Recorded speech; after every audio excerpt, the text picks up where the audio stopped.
Hello dear student. तो आज की हमारी वीडियो का टॉपिक है जनवरी असाइनमेंट 6। तो जैसा कि आप सभी जानते हैं कि आपकी छठी असाइनमेंट भी आ चुकी है। तो आज की इस वीडियो में हम डिस्कस करने वाले हैं कक्षा 12 जीव विज्ञान, यानी कि जो आपकी बायोलॉजी की जनवरी की असाइनमेंट है उसके आंसर्स आज हम आपको इस वीडियो में बताएंगे। तो अगर आप हमारे चैनल पर नए हैं तो सभी सब्जेक्ट के असाइनमेंट के आंसर्स के लिए आप हमारे चैनल को सब्सक्राइब कर लें, साथ में ही वीडियो को लाइक कर दें और साथ में बेल आइकन भी प्रेस कर लें, तब भी हम वीडियो अपलोड करें तो आपके पास जो है नोटिफिकेशन पहुँच जाए वीडियो का। तो देखिए, इससे पहले हमने सभी सब्जेक्ट के जो असाइनमेंट के आंसर है अपलोड कर दिए हैं, सभी का लिंक आपको डिस्क्रिप्शन में मिल जाएगा।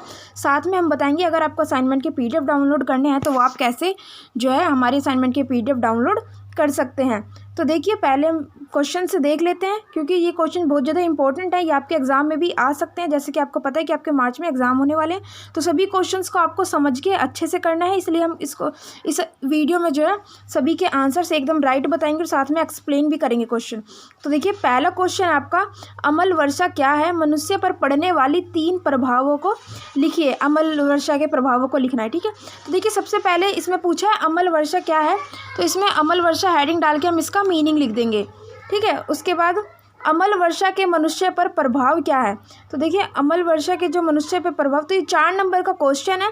तो देखिए, 1 नंबर का अम्ल वर्षा का आपका अर्थ हो जाएगा और 3 नंबर के 3 पॉइंट आपको प्रभाव के लिखने हैं। तो पहला प्रभाव है तो पॉइंट बना के ही लिखेंगे, जैसे हमने यहाँ पे आंसर लिख रखे हैं। अम्लीय वर्षा के कारण वातावरण के गंध में बदलाव आने लगते हैं, आंखों और शरीर में जलन होने लगती है और सांस लेने में दिक्कत होती है। तो इसका हमें मनुष्य पर प्रभाव बताना है, ठीक है, यानी कि हमारे ऊपर अम्लीय वर्षा का क्या प्रभाव पड़ता है। फिर देखिए, दूसरा पॉइंट है, अम्लीय वर्षा के कारण मनुष्य में सांस की बीमारियां, अस्थमा, कैंसर जैसी बीमारियां हो सकती है। उसके बाद तीसरा पॉइंट है, इससे खाना व पीने का पानी भी दूषित होने लगता है। तो स्टूडेंट, सभी क्वेश्चंस के आंसर हम आपको बताएंगे, बस आपको वीडियो को पूरा देखना है। साथ में अगर आपको इसकी पीडीएफ डाउनलोड करनी है तो आप गूगल पर जाकर सर्च करें HC राइटिंग असाइनमेंट 6 बायोलॉजी, ठीक है, या फिर आप लिंक डिस्क्रिप्शन में भी चेक कर सकते हैं। तो बच्चों, पढ़ाई में डाउट्स आते हैं, क्वेश्चन सॉल्व नहीं हो पाते हैं आपसे, तो इसका सॉल्यूशन है डाउटनट ऐप।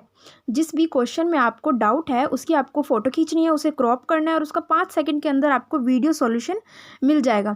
तो डाउटनट ऐप पर आप अपने फ्री में अनलिमिटेड सवाल, यानी कि जितने भी डाउट है सभी पूछ सकते हैं, चाहे आपका क्वेश्चन क्लास 6 से लेकर 12 तक, IG, NEET, CBSE, UP, Bihar, Rajasthan, किसी भी स्टेट बोर्ड का हो, चाहे आपका question physics, chemistry, maths, biology, science से रिलेटेड हो, सभी का जो सॉल्यूशन आपको मिलेगा डाउटनट ऐप पर। साथ ही में class 9 to 12 IT, JEE, NEET के बच्चों के लिए चल रही है डाउटनट ऐप पर ऑनलाइन क्लासेस, जिसमें हिस्सा लेकर जो है सभी राज्य से बच्चे फर्स्ट रैंक ला रहे हैं। तो आज ही डाउनलोड करें डाउटनट ऐप और अपने सभी डाउट्स भगाएं और टॉप रैंक ले आएं। तो स्टूडेंट, उसके बाद प्रश्न नंबर 2 आ जाता है, जैव निम्नीकरण एवं अनिम्नीकरण प्रदूषकों में अंतर क्या है? तो ये आपका 4 नंबर का क्वेश्चन है, तो इसमें आपको 4 या 5 पॉइंट लिखने हैं कम से कम।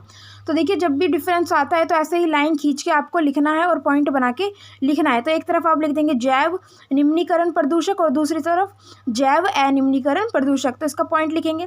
तो देखिए, जैव वाले में ये प्रदूषक बैक्टीरिया व कीचु जैसे सूक्ष्म जीवों की कार्रवाई से गैर जहरीले पदार्थों में टूट सकते हैं और जो अजैव होते हैं वो नहीं टूट सकते, ठीक है। उसके बाद दूसरा पॉइंट, जैव ये समय के साथ अपने रूप और संरचना को बदलते हैं और जो अनिम्नीकरण प्रदूषक होते हैं ये प्रदूषक लंबे समय तक अपरिवर्तित रहते हैं, यानी कि चेंज नहीं होते। थर्ड पॉइंट, ये हमारे पर्यावरण को प्रदूषित नहीं करते, ठीक है, और जो जैव अनिम्नीकरण होते हैं वो हमारे पर्यावरण को प्रदूषित करते हैं। उसके बाद उदाहरण दे देंगे, तो ये आपके 4 पॉइंट हो जाएंगे 4 नंबर के लिए, ठीक है। उदाहरण में सब्जी के छिलके, घास, कागज, उसके बाद दूसरे वाले में कांच, पॉलीथीन। तो उसके बाद प्रश्न नंबर 3 आ जाता है, तो ये भी आपका 4 नंबर का है। तो देखिए, रेडियो सक्रिय प्रदूषण क्या है? तो देखिए, रेडियो सक्रिय या फिर रेडियोधर्मी प्रदूषण एक ही बात है, इसके प्रभावों को लिखिए। तो ये 4 नंबर का है, तो इसका मतलब भी 1 नंबर में जो है इसका अर्थ आ जाएगा कि रेडियो सक्रिय प्रदूषण क्या होता है। तो पहले आपको लिखना है हेडिंग डाल के, 3 या 4 लाइन के अंदर इसका मीनिंग लिख देंगे जैसे हमने सामने लिखा हुआ है। उसके बाद जो है इसके प्रभाव बताएंगे, ठीक है, इसके प्रभाव क्या है, तो प्रभावों को पॉइंट बना के लिख देंगे। तो पहला प्रभाव है विभिन्न बीमारियां, इससे क्या है जो विभिन्न यानी कि बहुत सारी बीमारी हो जाती है। तो देखिए, कैंसर, ठीक है, कैंसर वगैरह, इनसे ये सारी बीमारी हो जाती है। दूसरा पॉइंट है आनुवांशिक उत्परिवर्तन। आनुवंशिकी की बात करें तो विकिरण का प्रतिकूल प्रभाव पड़ता है, ये समय के दौरान आनुवंशिक टूटने के लिए अग्रणी DNA किस्मों को नुकसान पहुंचाता है। तो इतना आप लिख सकते हैं।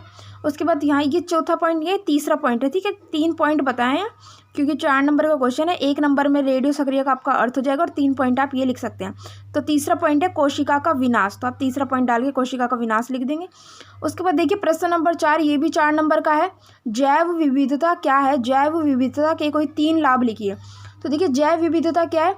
जैव विविधता का आपको अर्थ लिखना है, तो पहले आप ऊपर डाल देंगे ब्लैक पेन से जैव विविधता का अर्थ। उसके बाद इसका मीनिंग बता देंगे कि जैव विविधता यह जीवन भिन्नता पृथ्वी पर पाई जाने वाली विविध प्रकार की उन जैव प्रजातियों को कहते हैं जो अपने अपने प्राकृतिक आवास क्षेत्रों में पाई जाती है।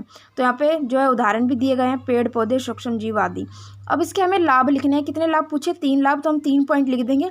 तो पहले हम लिखेंगे जैव विविधता के लाभ निम्नलिखित है। तो पहला पॉइंट है पृथ्वी का संतुलन, ठीक है। जैव विविधता पृथ्वी के संतुलन को बनाए रखने में महत्वपूर्ण योगदान देती है। उसके बाद सेकंड पॉइंट है औषधि निर्माण। तो औषधि निर्माण के लिए भी जो जैव विविधता है, जो बायोडाइवर्सिटी है, वो बहुत ज़्यादा इंपॉर्टेंट है।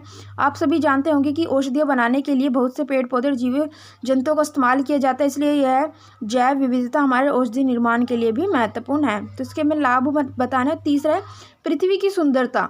तो देखिए जैव विविधता के कारण हमारी पृथ्वी की सुंदरता भी बढ़ती है, जैसे कि हम अनेक प्रकार के पेड़ पौधे हमारे घर में हमारे आसपास लगाते हैं, जिससे कि हमारे घर की सुंदरता बढ़ती है और पृथ्वी की सुंदरता को भी बनाए रखने में जीव विविधता का बहुत बड़ा योगदान है।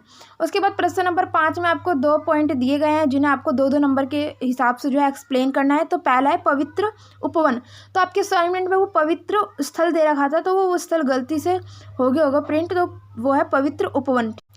तो पवित्र उपवन को इंग्लिश में कहते हैं सैक्रेड ग्रोव्स, ठीक है। तो इसका हमें जो है इसके बारे में संक्षिप्त टिप्पणी करनी है, यानी कि इसके बारे में बताना है। तो हमने यहाँ पे 7 या 8 लाइन का लिखा हुआ है कि पवित्र उपवन पूजा स्थल के इर्द गिर्द रहने वाले फॉरेस्ट पैचेस हैं, जिसे आदिवासी समुदाय द्वारा पवित्र रूप से संरक्षित किया जाता है।